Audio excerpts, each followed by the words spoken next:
The last few minutes of the show, I want to talk about street artist Banksy. I say street artist, he's worth about 40 million quid. But he's confirmed that he is responsible for a new mural on a side of a block of flats in North London. It is in Finsbury Park. It appeared overnight. It's basically, it's a white wall. If you haven't seen the image, it's a white wall, and he's spray painted a whole load of green paint behind a tree that has had all its branches, basically, well, the twigs cut off. It only really works looking like a tree if the tree is still not in bloom and hasn't grown all its smaller branches and leaves. But no, he has claimed that he is the man behind it. But the question is this really art?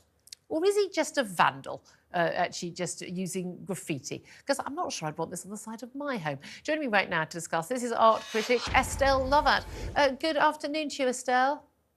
Hi, Julia. Thank you so much for joining us. I have to say, I'm of the view that I've always been, I don't know much about art, but I tell you what, I do think that Banksy's art is incredibly sort of greetings card derivative, something I'd expect to see in M&S rather than would expect to see in an art gallery. I mean, he's made an absolute fortune. His big thing is, oh, who knows who I am?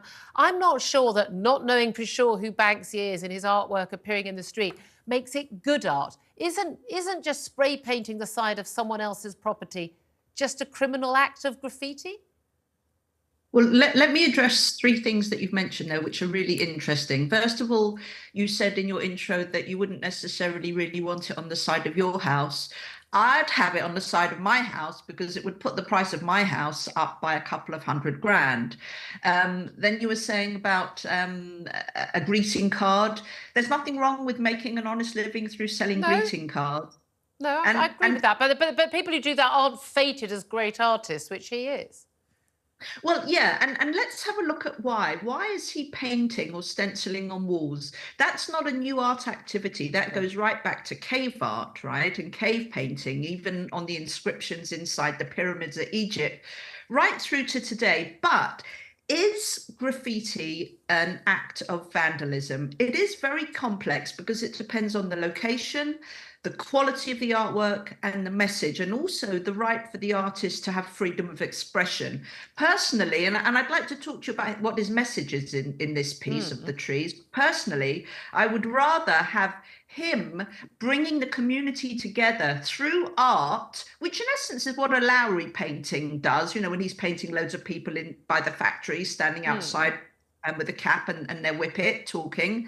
I'd rather see him and his artwork bringing the community together rather than the activists throwing a tin of soup at a work of art. I mean, yeah, I'll absolutely take that. But the fundamental thing is, it's like, you know, if he wants to buy a big house or buy a wall and then spray paint it, that's one thing. But on someone else's house, yes, I know you say, you know, okay, you'd add value, but I would just say, like, okay, someone can strip off the side of the wall and buy it off me. I don't want it there. At the end of the day, again, if it's the same piece of art, but it's done by a 15-year-old with a spray can, which it could easily be done by, then if he does it, it's worth a fortune and it's art.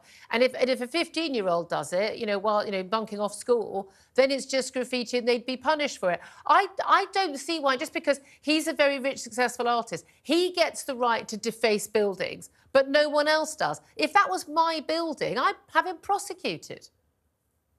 Yeah, I mean, that's interesting, where he becomes somewhat a talented and very technically skilled artist versus the 15-year-old who's about to sit his GCSEs.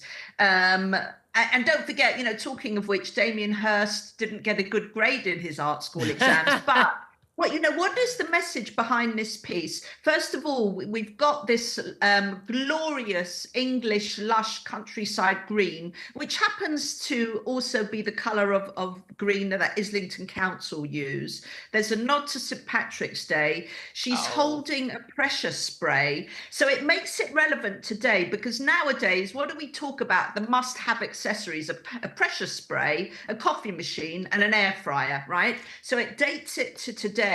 And he's also talking about what we're doing to the planet. Of course he is. Of course he is. That's how he gets the woke brigade on.